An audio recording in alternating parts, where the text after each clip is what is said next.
America के राष्ट्रीय सुरक्षा सलाहकार और विदेश मंत्री रहे हेनरी किसिंजर का 100 साल की उम्र में देहांत हो गया है।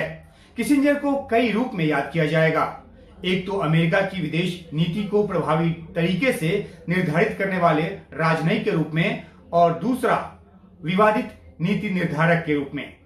किसिंजर ने अमेरिका के दो राष्ट्रपतियों रिचर्ड निक्सन और गेराल्ड फोर्ड के साथ काम किया। उनके जीवन से जुड़े कुछ अहम पहलुओं को जानते हैं। किसिंजर का जन्म 27 मई 1923 को जर्मनी में हुआ। उनका यहूदी परिवार नाजी जर्मनी से भागकर 1938 में अमेरिका पहुंचा। 1943 में उनको अमेरिकी नागरिकता मिली।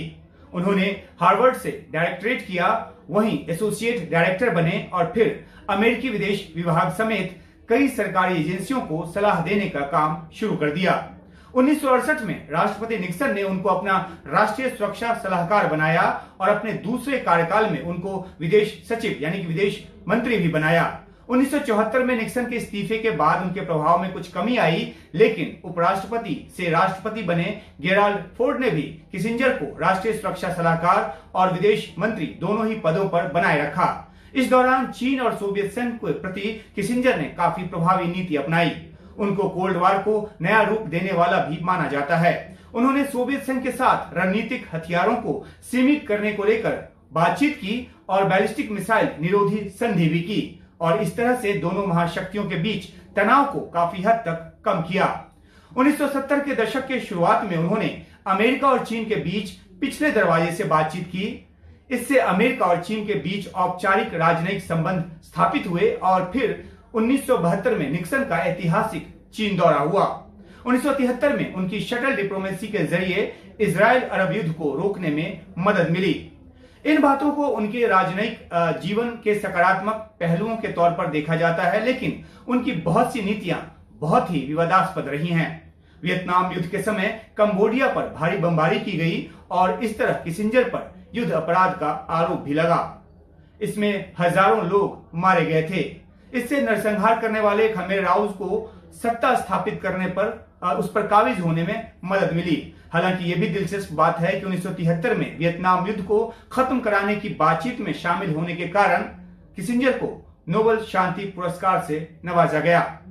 चिली में लोकतांत्रिक तरीके से चुनी गई सरकार को गिराकर वहां सैन्य तख्तापलट की भूमिका तैयार कराने को लेकर भी किसिंजर की भारी आलोचना हुई, और अर्जेंटीना में तानाशाही के दौरान असंतुष्टों के खिलाफ डर्टी वार को हरी झंडी देने का दोषी भी किसिंजर को माना गया।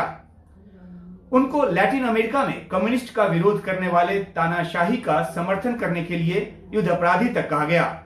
1970 के दशक में किसिंजर को भारत में भी एक खलनायक के तौर पर देखा गया।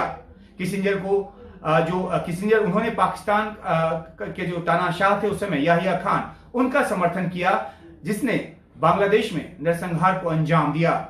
1971 की जंग में अमेरिका का रुख पाकिस्तान की तरफ झुका हुआ था और यहां तक कि अमेरिका ने भारत के खिलाफ 7वां बेड़ा भेजने की भी धमकी दे दी थी, लेकिन तब की प्रधानमंत्री इंदिरा गांधी फौलादी इरादों के साथ डटी रहीं और भारत ने पूर्वी पाकिस्तान का हर तरीके से साथ दिया।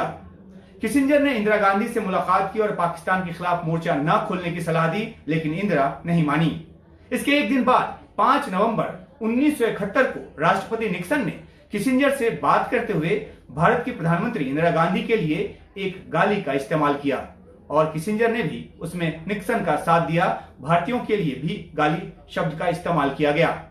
ये बात 1969 से 1972 के गोपनीय दस्तावेज, जो अमेरिकी गोपनीय दस्तावेज थे, उनके सार्वजनिक होने के बाद सामने आई। हालांकि 2005 में एनडीटीवी को ही दिए एक इंटरव्यू में किसिंजर उन्होंने इस बात के लिए खेद जताया कि उन्होंने इंदिरा गांधी और भारतीयों के लिए अभद्र भाषा का इस्तेमाल किया। कहा कि एक शासक के तौर पर, एक स्टेट्समैन के तौर पर वे हमेशा इंदिरा गांधी का सम्मान करते हैं। उनके प्रति जो सम्मान है उनके मन में हमेशा से रहा है। किसिंजर ने बाद में भारत के साथ अपने रवैये में काफी बदलाव भी किया। 1977 में सरकार छोड़ने के बाद भी किसिंजर अमेरिकी विदेश नीति को लेकर दशकों तक प्रभावी भूमिका निभाते रहे। यहां तक कि इसी साल जुलाई में वे चीनी राष्ट्रपति शी जिनपिंग से मुलाकात करने बीजिंग पहुंच गए। उन्होंने 2012 में एक टीवी इंटरव्यू में इस बात पर अपनी पीठ जो है वो थपथपाई कि उन्होंने 10 राष्ट्रपतियों के लिए काम किया और 1917 में राष्ट्रपति ट्रंप को भी सलाह देने का काम किया। तो इन तमाम बातों की वजह से किसिंजर जो है वो कई रूप में याद किए जाएंगे और उनका जो राजनयिक जीवन है उसका एक लंबा इतिहास रहा है।